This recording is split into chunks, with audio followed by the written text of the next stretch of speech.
Okay, ang pupuntahan natin ngayon ay patungkol kay Senador Risa Hontiveros, na kung saan ay nagkaroon ng privilege speech sa Senado, na kung saan ay kinokondina niya yung si Haring Aguila, na kung saan ay kulto at pinoprotektahan niya ngayon ang mga kabataan. Salamat, Senadora. Salamat, ma'am, sa iyong pagtanggol sa mga kabataan. Ngunit ang hiling ko lang, sana hindi politika o sana hindi pro-communist ang mga mensahe mo. Gaining popular sa mga kaliwa at sa mga maniniwala sa iyo. Pero sa tagal ng panahon, puro bata ang pinagtatanggol mo. Ikaw pa nga ang gumawa ng batas na kailangan ang mga bata ay hindi dapat saktan ng magulang. So ngayon, ang mga bata mahirap ng disiplinahin kasi sasabihin ipapapulis ang magulang. So ganoon na nangyari. Pero ang niisip ko lang, bakit sa tagal ng panahon at pag-aabuso ng NPA sa mga kabataan, nire-recruit nila ng mga bata pa lang at dinadala nila na maging armado laban sa gobyerno at pumatay ng sundalo, pulis o sinumang sibilyan na kanilang pinagdudahan. Now, kung hindi mo yan gagawin, Senadora, hindi ka panipaniwala ang iyong malasakit sa kabataan. Ngayon, controversial na maraming namumundo ng kabataan at inaabuso ng NPA. Wala ka man lang, kahit ikondina mo man lang, hindi na sa privilege speech, papaniwalaan kita. Sa tagal ng panahon, ang mga kabataan ay inaabuso ng NPA. Wala ka man lang kondinaw, privilege speech. Ito, sa kulto, doon ka nag-focus. Ano naman ang mga saloobin mo para makakuha ng simpatya at manalo na naman sa eleksyon? Kaya kung minsan, hindi ako naniniwala sa mga advokasya mo o sa mga ginagawa mo. Ang tagal mo nang nasa Senado, ang tagal mo na sa Congress, pinagluluko mo ang mga taong bayan. Nung congressman ka, tinawagan mo ako. Tinawagan mo ako sa Bulacan, kapanahonan ng pagkawala ng dalawang UP student na inakusahan si General Palparan. Pero balita ko, malapit na lumabas si General Palparan. So, noon, tinawagan mo ako na wag ko daw pakialaman yung iyong kapanalig. Ang sinabi ko lang naman sa kapanalig mo ay ano ba ang may tutulong ng kasundaluhan sa inyong barangay? At ano rin ang may tulong nyo sa ating gobyerno, lalo na sa sundalo? Yun lang, ma'am, ang mensahe ko sa kanila. Wala akong intention na masama o hindi yun ang katanungan ko. Bakit sila natatakot sa amin? Ano bang kasalanan nila para natatakot sa amin at para tumakbo sa Congress? So, sabi niya, pwede ba kitang maimbitahan sa Congress? Sabi ko, yes, ma'am, idolo kita Kaya nga lang, may protocol kami na idaan nyo sa tamang proseso bago ako mag-appear sa Congress. So, ulitin ko, ma'am,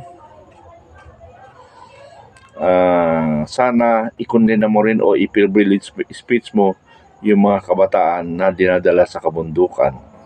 Pakinggan nyo yung mensahe. Pero bago ngayon, pakinggan nyo yung patalastas ko. May patalastas ako Punto. Ang pupuntahan natin ngayon ay Paghugas. Paghugas ng ice creaman. Di naman kasi ito lagyanan. Nasa tingtong tang. Yun yung pupunta natin ngayon. Huwag magpaloko para walang maluloko. At sumunod yung mensahe o privilege speech ng ating senadora. Tingnan nyo kung makakatotohanan yung mga sinasabi niya. No? Pakinggan nyo. Si Senyor Aguila mismo, ang rapist ng mga bata, ang facilitator ng child marriage, ay nakatapak pa sa ating Senado at nagpa-picture pa sa atin na mga senador. Sila po ay nagtatanim ng impluensya nila sa Manila at sa iba pang bahagi ng bansa. Ang kanilang binuong performing group, ang Omega de Salonera, ay nanalo pa sa isang international festival sa Korea. Dahilan kung bakit pinarangalan sila dito sa Pilipinas. Mr. President, I rise on a point of personal and collective privilege. Mr. President, I rise not just as the chairperson of the Senate Committee on Women, not just as a long-standing advocate for children, but also as a mother. I'm of the belief that all children are our children. Mayroon tayong responsibilidad na protektahan ang lahat ng bata. At kung may kahit isang bata na nasa panganib o inaabuso, tungkulin natin na sila ay saklolohan. Dear colleagues, a community of children in Socorro, Surigao del Norte is crying for help. These children are our children. Ang pinag-uusapan nating mga bata ay higit sa 1,000 kabataan na nasa kamay ng isang mapanlinlang, malupit at mapang-abusong kulto. Mr. President, nakakahindik po ang ibabahagi ko sa inyo ngayong araw. And it is a matter of grave urgency that I'm afraid could not be postponed. This is a harrowing story of rape, sexual violence, child abuse, forced marriage, perpetrated on minors by a cult in the municipality of Socorro, Surigao del Norte. Napakaganda po ng munisipyo ng Socorro. Kilala para sa Sohoton Cave at lagoons. At katabi lang din ng sikat na isla ng Siargao. Pero sa likod ng likas na ganda ng munisipyong ito ay may kakilakilabot na sekreto. Matagal na ang People's Organization na ang pangalan ay Socorro Bayanihan Services. Kilala ito dati sa pagiging civic organization na nagsusulong ng bayanihan sa munisipyo ng Socorro. Ngunit noong 2017, nag-iba ang hugis at anyo ng organisasyong ito. Ayon sa mga taga Socorro, kasama ang mismong mayor ng munisipalidad, nagsimula ang kulto noong may isang 17 na taong gulang na bata na ginroom para maging susunod na di umanong tagapagligtas.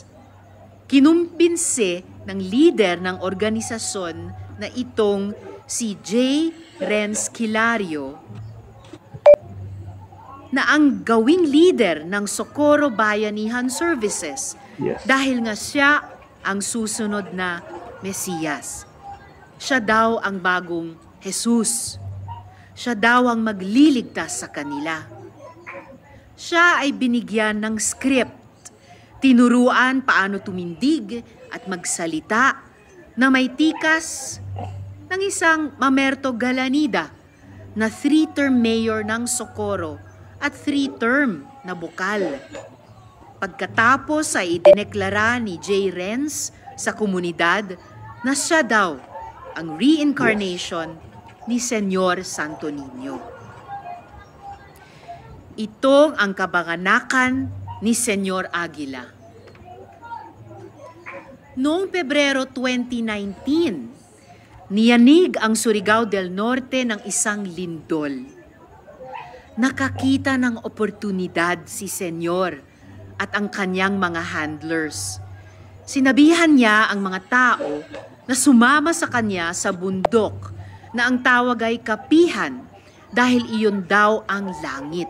Yes. At ang hindi sumama sa kanya ay masusunog sa impyerno.